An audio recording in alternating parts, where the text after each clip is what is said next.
Main issue ಇರೋದು gear ಶಿಫ್ಟಿಂಗಲ್ಲಿ.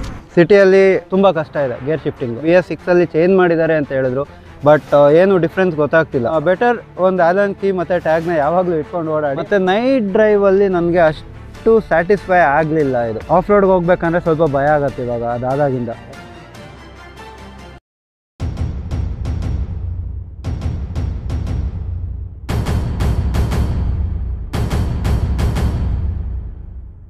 ಇವತ್ತು ನಮ್ಮ ಜೊತೆಲಿ BMW GS 310 ಇದೆ.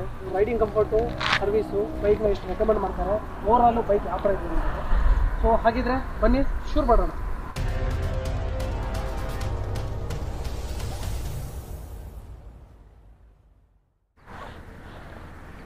ಈ ಬೈಕ್ ಬಗ್ಗೆ ನಮಗೆ ಇನ್ಫಾರ್ಮೇಷನ್ ಕೊಡಲಿಕ್ಕೆ ಸೂರಜ್ ಅವರು ನಮ್ಮ ಜೊತೆ ಇದ್ದಾರೆ. ಸೊ ಸೂರಜ್ ಅವರಿಗೆ ನಮ್ಮ ಚಾನಲ್ಗೆ ಮತ್ತು ವಿಡಿಯೋಗೆ ಸ್ವಾಗತ. Thank you.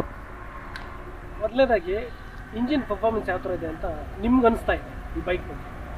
ಇಂಜಿನ್ ರಿಫೈನ್ಮೆಂಟ್ ತುಂಬ ಚೆನ್ನಾಗಿದೆ. ಅದಕ್ಕೆ ಎಲ್ಲೂ ಪವರ್ ಲ್ಯಾಗ್ ಅಂತ ಎಲ್ಲೂ ಅನಿಸ್ಲಿಲ್ಲ. ಆಫ್ ರೋಡಲ್ಲಿ ತುಂಬ ಹೆಲ್ಪ್ಫುಲ್ ಆಗಿದೆ. ಎಷ್ಟು ಪವರ್ ಬೇಕೋ ಅಷ್ಟು ಪವರ್ ಕೊಡುತ್ತೆ.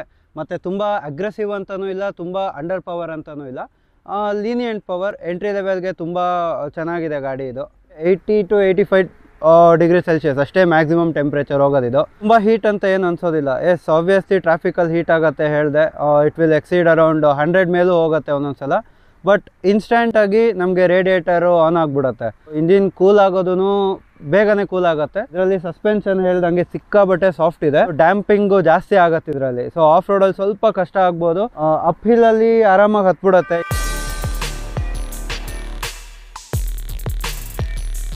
ಬಟ್ ಡೌನ್ ಹಿಲ್ ಇದರಲ್ಲಿ ಪ್ರಾಬ್ಲಮ್ ಏನಂದರೆ ABS ನಾನ್ ಸ್ವಿಚಬಲ್. ಬ್ರೇಕು ತುಂಬಾ ಮೇಲಕ್ಕೆ ಹೊಡೆಯೋದ್ರಿಂದ ನಿಮಗೆ ಡೌನ್ ಹಿಲ್ಲಲ್ಲಿ ಸ್ವಲ್ಪ ಕಷ್ಟ ಆಗುತ್ತೆ.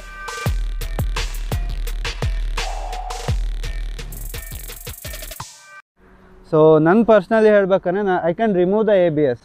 ನಾನು ಡೌನ್ ಹಿಲ್ ಬೇಕು ಅಥವಾ ಆಫ್ ರೋಡಿಗೆ ಹೋಗ್ತೀನಿ ಅಂದಾಗ I will remove the ABS which is ಇಲ್ಲಿದೆ. ಇಲ್ಲಿ ಇದನ್ನು ABS ಸ್ವಿಚ್ನೇ ತೆಗೆದ್ರೆ you can slide. So off ರೋಡ್ಗೆ ಅದು ತುಂಬ ಹೆಲ್ಪ್ ಆಗುತ್ತೆ. ಬ್ರೇಕಿಂಗ್ ಅಂತೂ ತುಂಬ ಚೆನ್ನಾಗಿದೆ. ತುಂಬ ಲಾಂಗ್ ಡಿಸ್ಟೆನ್ಸಲ್ಲಿ ಸ್ಟಾಪ್ ಆಗೋದಿಲ್ಲ. ನಿಮಗೆ ಕರೆಕ್ಟಾಗಿ ಗೇರಲ್ಲಿ ಕಂಟ್ರೋಲ್ ಮಾಡ್ಕೊಂಡು ಬ್ರೇಕ್ ಹಿಡಿತೀರಾ ಅಂದರೆ ಎಸ್, ವೆಲ್ ಆ್ಯಂಡ್ ಗುಡ್. ನೀವು ಇವಾಗ ಹೇಳಿದ್ರಿ ABSನ ನೀವೇನು ಮಾಡ್ತೀರ ಅಂದರೆ ಹಿಂದ್ಗಡೆ ಹೋಗ್ಬಿಟ್ಟು ಫುಲ್ ಮಾಡಿಬಿಟ್ಟು ಅಂದರೆ ಮ್ಯಾನುವಲ್ ಆಗಿ ಮಾಡಿಬಿಟ್ಟು ಆಫ್ ರೋಡ್ ಮಾಡ್ತೀರ ಅಂದ್ಬಿಟ್ಟು. ಆ ಥರ ಮಾಡಿದಾಗ ಬೇರೆ ಏನಾದ್ರು ಗಾಡೀಲಿ ಏನಾದ್ರು ಚೇಂಜಸ್ ಆಗುತ್ತಾ? ಅಂದರೆ ಡಿಸ್ಪ್ಲೇದಲ್ಲೂ ಅಥವಾ ಪರ್ಫಾರ್ಮೆನ್ಸಲ್ಲಿ ಏನಾದ್ರು ಚೇಂಜಸ್ ಆಗುತ್ತಾ? ಆಫ್ ರೋಡಲ್ಲಿ ಕೆಳಗೆ ಇಳಿಯುವಾಗ ಬ್ಯಾಕ್ ಬ್ರೇಕು ನಮಗೆ ತುಂಬ ಹೆಲ್ಪ್ ಆಗುತ್ತೆ. ಯಾಕೆಂದರೆ ನಮಗೆ ಕೌಂಟರ್ ಸ್ಟೇರಿಂಗ್ ಎಲ್ಲ ಮಾಡಬೇಕಾಗತ್ತೆ. ಒಂದೊಂದು ಸಲ ತುಂಬ ಡೌನ್ ಇದ್ದು ಹಿಂಗೆ ಮಾಡಲೇಬೇಕಾಗತ್ತೆ. ABS ಇದ್ದಾಗ ನಮಗದು ಚಾನ್ಸ್ ಆಗೋದಿಲ್ಲ, ಯಾಕೆಂದರೆ ಗಾಡಿ ನಿಲ್ಲತ್ತೆ. ಸೊ ನಾವೇನು ಮಾಡ್ತೀವಿ ಅಂದರೆ ಇಲ್ಲಿ ABS ಚಾನಲ್ನ ತೆಗೆದುಬಿಟ್ಟು ಒಂದು ಟ್ಯಾಗ್ ಕಟ್ಬಿಡ್ತೀನಿ ನಾನು. ನಿಮಗೆ ಪರ್ಫಾರ್ಮೆನ್ಸ್ ವೈಸ್ ಏನೂ ಎಫೆಕ್ಟ್ ಆಗೋಲ್ಲ, ABS ಒಂದು ಇರೋದಿಲ್ಲ.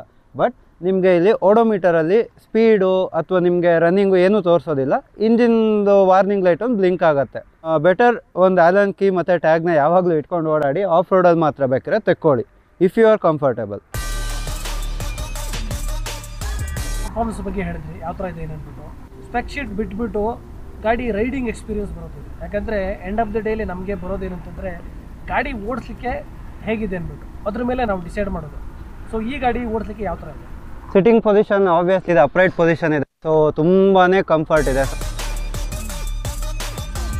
ಸಸ್ಪೆನ್ಷನ್ ತುಂಬ ಸಾಫ್ಟ್ ಇರೋದ್ರಿಂದ ನೀವು ಹೆವಿ ಪಾಟ್ ಹೋಲ್ಸು ಅಥವಾ ಹಂಪು ಮಿಸ್ ಆಗಿ ಹಾರಿಸಿದ್ರೆ ಅಂದ್ರೂ ನಿಮಗೇನು ಅಷ್ಟು ಡಿಫ್ರೆನ್ಸ್ ಗೊತ್ತಾಗೋದಿಲ್ಲ. ಅಂದರೆ ಆರಾಮಾಗಿ ಹೋಗ್ಬಿಡುತ್ತೆ. ತುಂಬ ದೊಡ್ಡ ಪಾಟ್ ಹೋಲ್ ಹಿಡಿದ್ರೆ ಆಬ್ವಿಯಸ್ಲಿ ನಿಮಗೆ ಸಸ್ಪೆನ್ಷನಿಗೆ ಎಫೆಕ್ಟ್ ಬೀಳುತ್ತೆ. ಅದು ಎಲ್ಲ ಗಾಡಿಲೂ ಕಾಮನ್ ಅದು. ಬಟ್ ಇದರಲ್ಲಿ ಸ್ವಲ್ಪ ತಡೆಯುತ್ತೆ. ಲಾಂಗ್ ಸಸ್ಪೆನ್ಷನ್ ಇದೆ. ಸೊ ಫ್ರಂಟಲ್ಲೂ ಲಾಂಗ್ ಫೋರ್ಕ್ ಇರೋದ್ರಿಂದ ನಿಮಗೆ ಹಳದಲ್ಲಿ ಇಳಿಸಿದ್ರೂ ನಿಮ್ಗೆ ಅಷ್ಟಾಗಿ ಏನೂ ಎಫೆಕ್ಟ್ ಗೊತ್ತಾಗೋದಿಲ್ಲ. ಮಿಸ್ ಆಗಿ ಒಂದೊಂದು ಸಲ ಹಂಪೆಲ್ಲ ಹಾರಿಸ್ತೀವಿ, ಏನಂತ ಡಿಫ್ರೆನ್ಸ್ ಗೊತ್ತಾಗೋದಿಲ್ಲ. ಈವನ್ ವಿತ್ ಪಿಲಿಯನ್ ನೀವು ಪಾಟ್ ಹೋಲ್ ಇಳಿಸೋದಿರ್ಬೋದು, ಹಂಪ್ ಹಾರಿಸೋದಿರ್ಬೋದು, ಏನೇ ಮಾಡಿದ್ರು ನಿಮ್ಗೆ ಏನಂತ ಡಿಫ್ರೆನ್ಸ್ ಗೊತ್ತಾಗೋದಿಲ್ಲ. But yes, safety is main. ತುಂಬ ಜೋರಾಗಿ ಹಾರಿಸಿದ್ರೆ ಆಬ್ವಿಯಸ್ಲಿ ಗಾಡಿ ಜಂಪ್ ಆಗುತ್ತೆ. ಕ್ಲಚ್ ಮೂಮೆಂಟ್ ಬಗ್ಗೆ ಹೇಳಬೇಕಂದ್ರೆ ನಮಗೆ ತುಂಬಾ ಸಾಫ್ಟ್ ಇದೆ. ಕ್ಲಚ್ಚು ಕೊಟ್ಟಿರೋದ್ರಿಂದ ನೋಡಿ ಇಷ್ಟು ತುಂಬಾ ಸಾಫ್ಟ್ ಇದೆ. So clutch shifting, clutch movement ಎಲ್ಲ ತುಂಬಾ ಓಕೆ. ಬಟ್ ನಮಗೆ ಮೇನ್ ಇಶ್ಯೂ ಇರೋದು ಗೇರ್ ಶಿಫ್ಟಿಂಗಲ್ಲಿ. ಲೋವರ್ RPM ಅಲ್ಲಿ ಸಿಕ್ಕಾಬಟ್ಟೆ ಹಾರ್ಡ್ ಆಗಿಬಿಡತ್ತೆ. ಈವನ್ ಇದು ಸ್ಲಿಪ್ಪರ್ ಕ್ಲಚ್ ಇದ್ರೂ ನಮಗೆ ಲೋವರ್ RPM ಅಲ್ಲಿ ಸಿಕ್ಕಾಬಟ್ಟೆ ಹಾರ್ಡು. ತುಂಬಾ ಕಷ್ಟಪಡಬೇಕಾಗತ್ತೆ. ಈವನ್ ಗಾಡಿ ಆನ್ ಇದ್ದಾಗ್ಲೂ ಕೆಲವು ಸಲ ಏನಾಗುತ್ತೆ ಅಂದರೆ ನಮಗೆ ಸಿಗ್ನಲಲ್ಲಿ ನಿಲ್ಲಿಸಿದಾಗ ನಾವು ನ್ಯೂಟ್ರಲಿಗೆ ಹಾಕಬೇಕಾಗತ್ತೆ. ನ್ಯೂಟ್ರಲಿಗೆ ಬೀಳೋದೇ ಇಲ್ಲ. ನಾನು ಸರ್ವಿಸ್ ಸೆಂಟರಲ್ಲಿ ಕೂಡ ಇದನ್ನ ಕೇಳಿದ್ದೀನಿ, ಮತ್ತು ಬೇರೆಯವ್ರ ಗಾಡಿ ಕೂಡ ಕೇಳಿದಾಗ ಅವರು ಅದನ್ನೇ ಹೇಳಿದರು, ತುಂಬಾ ಹಾರ್ಡ್ ಇದೆ ಅಂತ. ಇನ್ನೂ ಅದು ಕರೆಕ್ಟಾಗಿ ಸೊಲ್ಯೂಷನ್ ಸಿಗ್ತಾ ಇಲ್ಲ. ನಾನು ಚೈನ್ ಅಡ್ಜಸ್ಟ್ ಮಾಡೋದಿರ್ಬೋದು, ಕ್ಲಚ್ ಅಡ್ಜಸ್ಟ್ಮೆಂಟ್ ಇರ್ಬೋದು, ಎಲ್ಲ ಮಾಡಿಸ್ತಾ ಇರ್ತೀನಿ. ಅದು ಮಾಡಿಸ್ದಾಗ ಮಾತ್ರನೇ ಚೆನ್ನಾಗಾಗತ್ತೆ. ಬಟ್ ಆಫ್ಟರ್ ನಾನು ಗಾಡಿ ಓಡಿಸಿದಾಗ ಅದು ಮತ್ತೆ ಹಾರ್ಡ್ ಆಗುತ್ತೆ. ಸಿಟಿಲಿ ಮಾತ್ರ ಗೇರ್ ಶಿಫ್ಟಿಂಗು ತುಂಬ ಹಾರ್ಡ್ ಇದೆ. ಬಿಕಾಸ್ ಲೋವರ್ ಆರ್ ಪಿ ಎಮ್ಮಲ್ಲಿ ನಾನು ಶೋರೂಮಲ್ಲಿ ಕೇಳಿದಾಗ್ಲೂ ಅವ್ರು ಅದನ್ನೇ ಹೇಳಿದ್ರು, ಲೋವರ್ ಆರ್ ಪಿ ಎಮ್ಮಲ್ಲಿ ಸ್ವಲ್ಪ ಗೇರ್ ಶಿಫ್ಟಿಂಗು ಪ್ರಾಬ್ಲಮ್ ಇದೆ ಅಂತ. BS4 ಮಾಡಲಲ್ಲಿ ಅದು ತುಂಬಾ ಜಾಸ್ತಿ ಹಾರ್ಡ್ ಇತ್ತು ಅಂದ್ಬಿಟ್ಟು BS6ಅಲ್ಲಿ ಚೇಂಜ್ ಮಾಡಿದ್ದಾರೆ ಅಂತ ಹೇಳಿದ್ರು. ಬಟ್ ಏನು ಡಿಫ್ರೆನ್ಸ್ ಗೊತ್ತಾಗ್ತಿಲ್ಲ. ಸಿಟಿಯಲ್ಲಿ ತುಂಬ ಕಷ್ಟ ಇದೆ ಗೇರ್ ಶಿಫ್ಟಿಂಗು. ಸೊ ಇದನ್ನ ಕಾನ್ಸ್ ಅಂತ ಹೇಳ್ಬೋದು. ಹಾಗೆ ಈ ಬೈಕ್ ಬಂದ್ಬಿಟ್ಟು ಘಾಟ್ ಸೆಕ್ಷನಲ್ಲಿ ಮತ್ತು ಕಾರ್ನರಿಂಗಲ್ಲಿ ಯಾವ ಥರ ಇದೆ? ಘಾಟ್ ಸೆಕ್ಷನಲ್ಲಿ ನಿಮಗೆ ಆರಾಮಾಗೆ 70-80 ಸ್ಪೀಡಲ್ಲಿ ಆರಾಮಾಗಿ ಹೋಗ್ಬೋದು. ತುಂಬ ಘಾಟ್ ರೋಡ್ ಇದ್ದರೆ. ಕಾರ್ನರಿಂಗ್ ಕಾನ್ಫಿಡೆನ್ಸ್ ಇರೋರು ಆರಾಮಾಗಿ ಕಾರ್ನರ್ ಮಾಡಿಕೊಂಡು ಆರಾಮಾಗಿ ಹೋಗ್ಬೋದು. ನಾನೇನೇ ಇದರಲ್ಲಿ ಆಲ್ಮೋಸ್ಟ್ ಟೋ ಟಚಿಂಗ್ ಎಲ್ಲ ಮಾಡಿದ್ದೀನಿ. ಫುಟ್ ಪೆಕ್ ಸ್ಕ್ರ್ಯಾಪ್ ಎಲ್ಲ ನಾನು ಮಾಡಿದ್ದೀನಿ. So I have confidence. ನನಗೆ ಕಾರ್ನರಿಂಗ್ ಆರಾಮಾಗಿ ಮಾಡ್ತೀನಿ ನಾನು. 150, 70, R17 ಸೆಗ್ಮೆಂಟಲ್ಲಿದೆ. ಸೊ ಕಾರ್ನರಿಂಗ್ ಕೂಡ ನಮಗೆ ಇದು ತುಂಬಾ ಹೆಲ್ಪ್ ಮಾಡುತ್ತೆ. ಬಟನ್ ಟೈರ್ಸ್ ಆದರೂ ಕೂಡ ನಮಗೆ ಇಲ್ಲಿ ಸೈಡಲ್ಲಿ ಕಾರ್ನರ್ ಬಟನ್ಸಲ್ಲಿ ತುಂಬಾ ಹೆಲ್ಪ್ಫುಲ್ ಆಗಿದೆ. ಕಾರ್ನರಿಂಗ್ ಮಾಡ್ತೀರಾ ಅಂದ್ರೂ, ಈವನ್ ಫ್ರಂಟ್ ಟೈರ್ ಚೆಕ್ ಮಾಡ್ತೀರಾ ಅಂದ್ರೂ 110, 80, 17 ಸೆಗ್ಮೆಂಟಲ್ಲಿದೆ. Even that supports for cornering. ಕಾರ್ನರಿಂಗಲ್ಲಿ ನನಗೇನು ಇದುವರೆಗೂ ಏನೂ ತೊಂದರೆ ಆಗಲಿಲ್ಲ. ಆರಾಮಾಗಿ ನಾನು ರೈಟು ಕಾರ್ನರ್ ಮಾಡಿದ್ದೀನಿ, ಲೆಫ್ಟು ಕಾರ್ನರ್ ಮಾಡಿದ್ದೀನಿ. ಇನ್ನು ನನಗೆ ಗೊತ್ತಿರೋಗೆ ಈ ಗಾಡಿ ಏನೋ ಇದೇ ಥರ ಬಂದಿರಲ್ಲ, ಇದರಲ್ಲಿ ತುಂಬ ಆಕ್ಸೆಸರೀಸ್ ನೀವು ಹಾಕ್ಸಿರ್ತೀರಾ. ಸೊ ಯಾವುದೇ ಆಕ್ಸೆಸರೀಸ್ ಹಾಕಿದ್ದೀರಾ? ಗಾಡಿ ಬಂದು 3.9 lakhs ಆಯಿತು. ಬಟ್ ಅದ್ರ ಮೇಲೆ ನಾನು ಒಂದು 50,000 to 60,000 ರೂಪಾಯಿ ಆಕ್ಸೆಸರೀಸ್ ಖರ್ಚು ಮಾಡಿದ್ದೀನಿ. ಎಲ್ಲ ಮ್ಯಾಂಡೇಟರಿ ಆಕ್ಸೆಸರೀಸ್. ನಮಗೆ ಆಕ್ಸೆಸರೀಸ್ ತುಂಬಾ ಇಂಪಾರ್ಟೆಂಟ್ ಇದೆ ಈ ಗಾಡಿಯಲ್ಲಿ.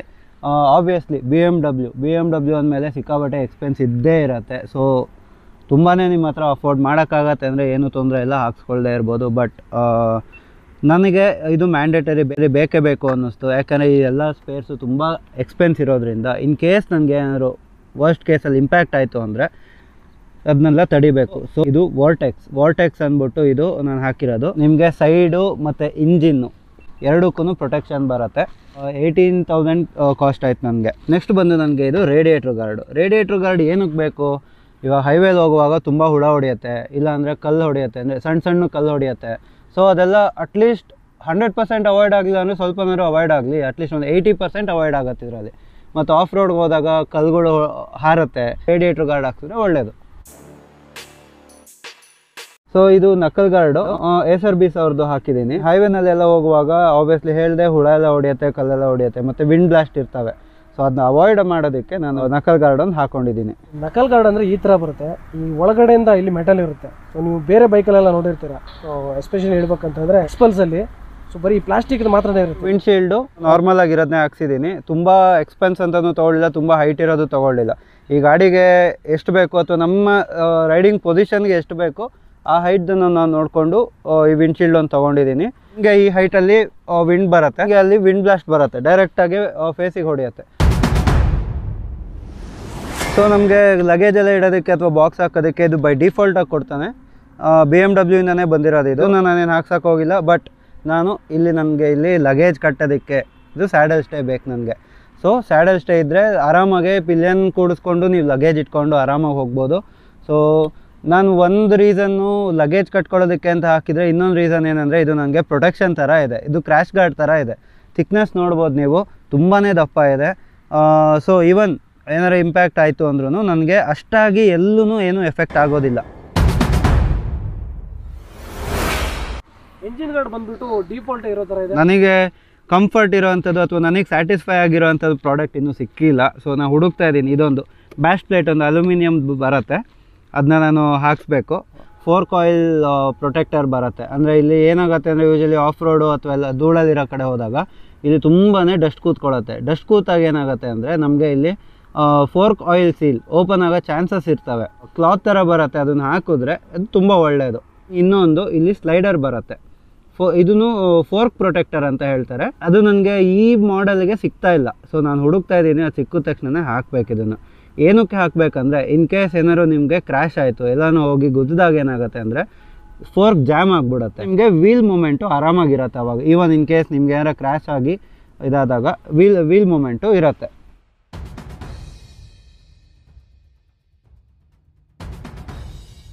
ಹಾಗೆ ಇವಾಗ ಇನ್ನೊಂದು ನನಗೆ ಇಂಪಾರ್ಟೆಂಟ್ ಕ್ವಶನ್ ಏನಂತಂದರೆ, ಗಾಡಿನ ನಾವು ಪ್ರತಿ ಸಲನೂ ಸಿಟಿಲೇ ಅಂತಾಗಲಿ ಅಥವಾ ಹಗಲಲ್ಲೇ ಅಂತ ಓಡಿಸ್ಲಿಕ್ಕಾಗಲ್ಲ. ಸೊ ನೈಟಲ್ಲಿ ಓಡಿಸ್ಬೇಕಿದ್ರೆ ಇದ್ರ ಹೆಡ್ಲೈಟ್ ಪವರ್ ಯಾವ ಥರ ಇದೆ? ಚೆನ್ನಾಗಿ ವಿಸಿಬಿಲಿಟಿ ಚೆನ್ನಾಗಿದೆನಾ? ಇಗ್ನಿಷನ್ ಆನ್ ಆದ ತಕ್ಷಣ ಈ DRLs ಆನ್ ಆಗುತ್ತೆ. ಇದು ಬ್ರೈಟ್ನೆಸ್ ಚೆನ್ನಾಗಿದೆ. ಮತ್ತು ನೈಟ್ ಡ್ರೈವಲ್ಲಿ ನನಗೆ ಅಷ್ಟು ಸ್ಯಾಟಿಸ್ಫೈ ಆಗಲಿಲ್ಲ ಇದು. ಮೇ ಬಿ ನಿಮಗೆ ತುಂಬ ಕತ್ಲಿರೋ ಕಡೆ ಓಕೆ ಫೈನ್, ತುಂಬಾ ವಿಸಿಬಿಲಿಟಿ ಚೆನ್ನಾಗಿದೆ. ಯಾಕೆಂದರೆ LED ಇದು ಸ್ಪ್ರೆಡ್ ಆಗುತ್ತೆ. ಸ್ಟ್ರೀಟ್ ಲೈಟು ಎಲ್ಲರೂ ಆನ್ ಆಗಿದ್ದು ಅಥವಾ ಎದುರುಗಡೆಯಿಂದ ಗಾಡಿ ಬಂತು ಅಂದರೆ ನಿಮಗೆ ರೋಡ್ ವಿಸಿಬಿಲಿಟಿ ಆಬ್ವಿಯಸ್ಲಿ ಅದು ಏನೂ ಕಾಣೋದಿಲ್ಲ. ಸೊ ಅದಕ್ಕೋಸ್ಕರ ನಾನು ಮ್ಯಾಟ್ ಡಾಗ್ ಅಂತ ಹೇಳಿ ಒಂದು ಆಕ್ಸ್ ಲೈಟ್ ಹಾಕಿದ್ದೆ. ಇವಾಗ ನಾನು ಡ್ಯೂ ಟು ಸಮ್ ರೀಸನ್ಸ್ ನಾನು ತೆಗೆದಿಟ್ಟಿದ್ದೀನಿ ಅದನ್ನು. ಸೊ ನನಗೆ ಮ್ಯಾಟ್ ಡಾಗ್ ಬೇಕೇ ಬೇಕು. ನಾನು ನೈಟ್ ಡ್ರೈವೆಲ್ಲ ಹೋಗ್ತೀನಿ ಅಂದಾಗ ನನಗೆ ಆಕ್ಸ್ ಲೈಟ್ ಬೇಕೇ ಬೇಕು. ಇದೊಂದನ್ನೇ ನಾನು ಡಿಪೆಂಡ್ ಮಾಡಿಕೊಂಡು ನಾನು ರೈಡ್ ಮಾಡೋಕ್ಕಾಗೋದಿಲ್ಲ. ಗಾಡಿ ತೊಗೊಂಡ್ಮೇಲೆ ಅದಕ್ಕೆ ಸರ್ವಿಸ್ ಅಂತ ಇದ್ದೇ ಇರುತ್ತೆ. ಹೌದು. ಸೊ ಈ ಗಾಡಿಗೆ ಈಗ ಸರ್ವಿಸ್ ಕಾಸ್ಟ್ ಎಲ್ಲ ಯಾವ ಥರ? ಯಾಕಂದರೆ ತುಂಬ ಜನರಿಗೆ ಇರೋದೇನಂತಂದರೆ BMW ಅಂದ್ಕೊಳ್ಳೇ ಅನ್ಕೊಂಡ್ಬಿಡ್ತಾರೆ ಸರ್ವಿಸ್ ಕಾಸ್ಟ್ ಜಾಸ್ತಿ ಇರುತ್ತೆ ಅಂದ್ಬಿಟ್ಟು. ಸರ್ವಿಸ್ ಇಂಟರ್ವಲ್ಲು ಫಸ್ಟ್ 1000 ಕಿಲೋಮೀಟರ್ಸ್ ಅಥವಾ 1 ತಿಂಗಳಿಗೆ, ಅದು ಎಲ್ಲ ಗಾಡಿಯಲ್ಲೂ ಇದ್ದಂಗೆ ಇದಕ್ಕೂ ಇರುತ್ತೆ. ಫಸ್ಟ್ ಸರ್ವಿಸಲ್ಲಿ ಸಾಫ್ಟ್ವೇರ್ ಅಪ್ಡೇಟ್ ಇರುತ್ತೆ, ಕೂಲೆಂಟ್ ಚೆಕ್ ಮಾಡ್ತಾರೆ, ಓವರ್ ಆಲ್ ಗಾಡಿ ರ್ಯಾಂಪ್ಗೆ ಕನೆಕ್ಟ್ ಮಾಡಿಬಿಟ್ಟು ಡೈನೋ ಟೆಸ್ಟ್ ಎಲ್ಲ ಮಾಡ್ತಾರೆ. ಫಸ್ಟ್ ಸರ್ವಿಸ್ ಆಗೋಕ್ಕಿಂತ ಮೊದಲು ಸ್ವಲ್ಪ ಹಾರ್ಡ್ ಅನ್ನಿಸ್ತಿತ್ತು ಗಾಡಿ. ಬಟ್ ಆಫ್ಟರ್ ಫಸ್ಟ್ ಸರ್ವಿಸ್ ನಂಗೆ ಗಾಡಿ ತುಂಬಾ ಸ್ಮೂತ್ ಆಗೋಯ್ತು. ಇಂಜಿನಲ್ಲಿ ಇರ್ಬೋದು, ಕ್ಲಚ್ ಇದರಲ್ಲಿರ್ಬೋದು, ಎಲ್ಲದರಲ್ಲೂ ಗಾಡಿ ತುಂಬಾ ಸ್ಮೂತ್ ಆಯಿತು. ಫಸ್ಟ್ ಸರ್ವಿಸ್ ಕಾಸ್ಟ್ ಬಂದು ನನಗೆ 7500 ಏನೋ ಆಯಿತು. ಸ್ವಲ್ಪ ಎಕ್ಸ್ಪೆನ್ಸ್ ಅನ್ನಿಸ್ಬೋದು, but it's worth of it. ಮತ್ತು ಸೆಕೆಂಡ್ ಸರ್ವಿಸ್ ಆಗಿದೆ ನನ್ನ ಗಾಡಿಗೆ ರೀಸೆಂಟಾಗಿ ಆಗಿದೆ. 11000 ಏನೋ ಬಿಲ್ ಆಯಿತು. BMW ಹೆಂಗೆ ಅಂದರೆ ಎವ್ರಿ 10,000 ಕಿಲೋಮೀಟರ್ಸ್ ಒಂದು ಸರ್ವಿಸು ಆರ್ ಇಯರ್ಲಿ ಒಂದು ಸರ್ವಿಸ್ ಇರುತ್ತೆ. ಇನ್ ಬಿಟ್ವೀನ್ ನೀವು ಚೈನ್ ಅಡ್ಜಸ್ಟ್ಮೆಂಟು, ಆಬ್ವಿಯಸ್ಲಿ ರೈಡಿಂಗ್ ಎಲ್ಲ ಹೋದಾಗ ಚೈನ್ ಅಡ್ಜಸ್ಟ್ಮೆಂಟ್ ಮಾಡಲೇಬೇಕಾಗತ್ತೆ. ಟು ಲೂಸ್ ಎಲ್ಲ ಆಗುತ್ತೆ ಅದು. ಮತ್ತು ಚೈನ್ ಲೂಬ್ರಿಕೇಷನು ಮತ್ತು ನಿಮಗೆ ಕೂಲೆಂಟ್ ಚೆಕ್ಕು ಅದೆಲ್ಲ ಮಾಡಿಸ್ತಾ ಇದ್ದರೆ ಮಧ್ಯದಲ್ಲಿ ತುಂಬ ಒಳ್ಳೆಯದು, ತುಂಬಾ ರೆಕಮೆಂಡೆಡ್ ಇದು. ಯಾಕೆಂದರೆ ಎಲ್ಲೋ ಲಾಂಗ್ ಹೋಗಿರ್ತೀರ, ಏನಾರು ಆಯಿತು, ಚೈನ್ ಎಲ್ಲ ಯಾರು ಅಷ್ಟು ಈಸಿಯಾಗಿ ಯಾರೂ ಈ ಗಾಡಿನ ಮುಟ್ಟೋದಿಲ್ಲ. ತುಂಬಾ ನಾಲೆಜ್ ಇರೋ ಮೆಕ್ಯಾನಿಕ್ ಆದರೆ chain adjustment what ever silly thing ಇದ್ರೂ ನಾಲೆಜ್ ಇರೋ ಮೆಕ್ಯಾನಿಕ್ ಮಾತ್ರನೇ ಮುಟ್ಟೋದು. ಸಣ್ಣ ಸಣ್ಣ ಕೆಲಸ ಇರ್ಬೋದು, ಎಕ್ಸಾಂಪಲ್ ಚೈನ್ ಅಡ್ಜಸ್ಟ್ಮೆಂಟು ಏನಿಲ್ಲ, ಆ ಕಡೆ ಈ ಕಡೆ ಸ್ಕ್ರೂನ ಲೂಸ್ ಮಾಡಿಬಿಟ್ಟು ಅದು ನಂಬರ್ ಇರುತ್ತೆ, ಟೀತ್ ಇರುತ್ತೆ, ಆ ಟೀತ್ ನಂಬರ್ಗೆ ಅಡ್ಜಸ್ಟ್ ಮಾಡೋದು ಅಷ್ಟೇ. So they will charge around 700 ಏನೋ ಇದು ಮಾಡಿದ್ರು. ಚೈನ್ ಅಡ್ಜಸ್ಟ್ಮೆಂಟ್ ಅಂತ ಒಂದು, ಚೈನ್ ಟೆನ್ಷನ್ ಅಂತ ಇನ್ನೊಂದೇನೋ ಹಾಕಿದ್ರು. ಏನಕ್ಕೆ ಇಷ್ಟೊಂದು ಹಾಕಿದ್ದೀರಾ, ಜಸ್ಟ್ ಚೈನ್ ಅಡ್ಜಸ್ಟ್ಮೆಂಟ್ ಅಲ್ವಾ ಅನ್ನೋದಕ್ಕೆ. BMW ಸ್ಟ್ಯಾಂಡರ್ಡ್ ಅದು, ಅದಕ್ಕೆ ಹಂಗೆ ಹಾಕ್ತೀವಿ ಅಂತ ಹೇಳಿದ್ರು. ಅದು ಸ್ಯಾಟಿಸ್ಫ್ಯಾಕ್ಷನ್ ಆನ್ಸರ್ ಅಲ್ಲ. ಒಂದು ಪ್ರಾಬ್ಲಮ್ ಅಂತ ಅನ್ನಿಸ್ತಿತ್ತು, ಲೈಕ್ ಚೈನ್ ಸ್ಪ್ರಾಕೆಟ್ಟು ನನಗೆ ಸ್ವಲ್ಪ ಹಿಂಗೆ ವಾಬಲ್ ಆಗೋದು ಗಾಡಿ ಓಡಿಸುವಾಗ. ಸೊ ಏನಾಗಿದೆ ಅಂತ ಚೆಕ್ ಮಾಡಿಸಿದಾಗ ವೀಲ್ ಆಕ್ಸೆಲ್ ರಬ್ಬರು ವೀಕ್ ಆಗಿತ್ತು. ಸೊ ಅದು ನಂಗೆ ಅರೌಂಡ್ 4000 ಏನೋ ಕಾಸ್ಟ್ ಆಯಿತು. 300cc ಸೆಗ್ಮೆಂಟ್ಗೆ 7000 8000 is costly. ನೀವು ಬೇರೆ ಗಾಡಿಗೆಲ್ಲ ಕಂಪೇರ್ ಮಾಡಿದ್ರೆ ಇದು ಜಾಸ್ತಿ. ಹೆಂಗೆ ಅಂದರೆ ಬೇರೆ ಗಾಡಿ ಎಲ್ಲ ನಿಮಗೆ ಸರ್ವಿಸ್ ಇಂಟರ್ವಲ್ ತುಂಬ ಕಡಿಮೆ ಇರುತ್ತೆ, 2500 ಅಥವಾ 3000 ಕಿಲೋಮೀಟರ್ಸ್ಗೆ ಒಂದು ಸರ್ವಿಸ್ ಇಂಟರ್ವಲ್. ಬಟ್ ಇದು ಹಂಗಲ್ಲ, 10,000 ಕಿಲೋಮೀಟರ್ಸ್ ಅಥವಾ 1 ವರ್ಷಕ್ಕೆ ಒಂದು ಸಲ. ಆಬ್ವಿಯಸ್ಲಿ ನಿಮಗೆ ಅಲ್ಲಿಗೆ ಮ್ಯಾಚ್ ಆಗುತ್ತೆ. ಗಾಡೀಲಿ ನಿಮಗೆ ಏನಾದ್ರು ಇಷ್ಟ ಆಗದಿರೋದು ಅಥವಾ ಕೊಡೋ ಪ್ರೈಸಿಗೆ ಯಾವ್ದಾದ್ರು ಒಂದು ಜಾಸ್ತಿ ಕೊಟ್ಟಿದ್ರೆ ಅಂತ ಅನಿಸ್ತಾ ಇದೆ? ಗಾಡಿ ಹೇಳ್ದಂಗೆ 4 ಲಕ್ಷ ಇದೆ ಇದು ಆನ್ ರೋಡು. 4 ಲಕ್ಷ ಕೊಟ್ಟರು ನಮ್ಗೆ ಈ ಥರ basic guards like crash guard ಇರ್ಬೋದು, ಅಟ್ಲೀಸ್ಟ್ ಕ್ರ್ಯಾಶ್ ಗಾರ್ಡ್ ಇಲ್ಲ ಅಂದ್ರೂ ನಮಗೆ ಸ್ಯಾಡಲ್ ಸ್ಟೇ ಆ ಥರದ್ದೇನಾದ್ರು ಬೇಸಿಕ್ಕಾಗಿ ಕೊಟ್ಟರೆ ತುಂಬ ಹೆಲ್ಪ್ಫುಲ್ ಆಗಿತ್ತು. ಅಡ್ವೆಂಚರ್ ಟೂರರ್ ಇದು ಆಫ್ ರೋಡ್ಗೆ ಆಬ್ವಿಯಸ್ಲಿ ಯೂಸ್ ಮಾಡ್ತಾರೆ. ಸ್ವಿಚಬಲ್ ABS ಇದ್ದಿದ್ದರೆ ಅದು ನಮಗೆ ತುಂಬಾ ಹೆಲ್ಪ್ ಆಗ್ತಿತ್ತು. ಓವರಾಲ್ ಆಗಿ ಗಾಡಿಗೆ ನೀವು ಎಷ್ಟು ರೇಟ್ ಮಾಡ್ತೀರಾ? ಔಟ್ ಆಫ್ 10 8 to 8.5 ನಾನು ರೆಕಮೆಂಡ್ ಮಾಡ್ತೀನಿ. ನಿಮಗೆ ತಿರ್ಗಾ ಚಾನ್ಸ್ ಕೊಟ್ಟು ನಾನೀಗ 4 ಲಕ್ಷ ರೂಪಾಯಿ ಕೊಟ್ಟರೆ ಇದೇ ಬೈಕ್ನ ತಿರ್ಗಾ ತೊಗೊಳ್ತೀರಾ ಇಲ್ಲ ಬೇರೆ ಯಾವ್ದಾದ್ರು ಮೈಂಡಲ್ಲಿ? ನಾನು BMW ರೆಕಮೆಂಡ್ ಮಾಡ್ತೀನಿ. ಓವರಾಲ್ ಆಗಿ ಗಾಡಿ ಬಗ್ಗೆ ಹೇಗಿದೆ ಅಂತ? ಓವರಾಲ್ ಹೇಳ್ಬೇಕಂದ್ರೆ ತುಂಬ ಚೆನ್ನಾಗಿದೆ. ರೈಡಿಂಗ್ ಕಂಫರ್ಟ್ ಇರ್ಬೋದು, ಯಾಕಂದರೆ ಅಪ್ರೈಟ್ ಪೊಸಿಷನ್ ಇದೆ. ನೀವು ತುಂಬ ಲಾಂಗ್ ಹೋಗ್ತೀರಾ ಅಂದ್ರೂ back pain, shoulder pain, wrist pain ಈ ಥರದ್ದು ಯಾವುದೂ ಬರೋಲ್ಲ. ವಿತ್ ಪಿಲಿಯನ್ ಹೋಗ್ತೀರಾ ಅಂದ್ರೂ ಆರಾಮಾಗಿ ಹೋಗ್ಬೋದು. ಇಶ್ಯೂಸ್ ಬರುತ್ತೆ ಅಂತ ಏನೂ ಇಲ್ಲ, ಯಾಕೆಂದರೆ ಆ ಥರ ಬಿಲ್ಡ್ ಆಗಿದೆ ಗಾಡಿ. ನಾನು ಒಂದು ಪ್ರಾಬ್ಲಮ್ ಫೇಸ್ ಮಾಡಿದ್ದೆ, ಸಣ್ಣ ವಾಟರ್ ಕ್ರಾಸಿಂಗ್ ಇತ್ತು, ತುಂಬಾ ಏನಿಲ್ಲ, ಇಂಜಿನಿಗೆ ಟಚ್ ಆಗೋ ಥರ ಇತ್ತು ಅಷ್ಟೇ. ನೀರಿಂದ ಹೊರಗಡೆ ಬಂದಮೇಲೆ ಗಾಡಿನೇ ಆನೇ ಆಗಲಿಲ್ಲ. ಲೈಕ್ ಆನ್ ಆಗಲಿಲ್ಲ in the sense key open ಮಾಡಿದ್ರೂ ಗಾಡಿ ಸ್ಟಾರ್ಟ್ ಆಗ್ತಾನೇ ಇದೆ. ಆಮೇಲೆ 2 ವಾರ ಹಾಗೆ ಹಿಂಗೆ ಏನೋ ಪುಷ್ ಮಾಡಿದೆ, ಆರಾಮಾಗಿತ್ತು ಗಾಡಿ. ಬಟ್ ಆಮೇಲೆ ಗಾಡಿನೇ ಸ್ಟಾರ್ಟ್ ಆಗಲಿಲ್ಲ, ಆಫ್ ಆಗೋಯ್ತು. ಏನು ಅಂತ ಚೆಕ್ ಮಾಡಿದಾಗ ಸ್ಟಾರ್ಟರ್ ಮೋಟರ್ ರಿಲೇನಲ್ಲಿ ಫುಲ್ಲು ನೀರಿತ್ತು. ಸೊ ಅದು ತುಂಬಾ ಕನ್ಸರ್ನ್. ಅದು ಆಫ್ ರೋಡ್ಗೆ ಹೋಗ್ಬೇಕಂದ್ರೆ ಸ್ವಲ್ಪ ಭಯ ಆಗುತ್ತೆ ಇವಾಗ ಅದಾದಾಗಿ. ನನಗದು ವಾರಂಟಿಯಲ್ಲಿ ರೀಪ್ಲೇಸ್ ಮಾಡಿದ್ರು. ಸೊ ಇಷ್ಟೊತ್ತು ನಮಗೆ ಈ ಗಾಡಿ ಬಗ್ಗೆ ಇನ್ಫಾರ್ಮೇಷನ್ ಕೊಟ್ಟ ಸೂರಜ್ ಅವರಿಗೆ ಧನ್ಯವಾದಗಳು. ತುಂಬ ಥ್ಯಾಂಕ್ ಯು. ಇದಿಷ್ಟು ಈ ಬೈಕ್ ಬಗ್ಗೆ ಓನರ್ಶಿಪ್ ರಿವ್ಯೂ. ಇಲ್ಲಿವರೆಗೆ ನೀವು ವಿಡಿಯೋ ನೋಡಿದ್ದೀರ ಅಂದರೆ ನಿಮಗೆ ಲೈಕ್ ಆಗಿರುತ್ತೆ ಅಂತ ಅಂದ್ಕೊಳ್ತೀನಿ.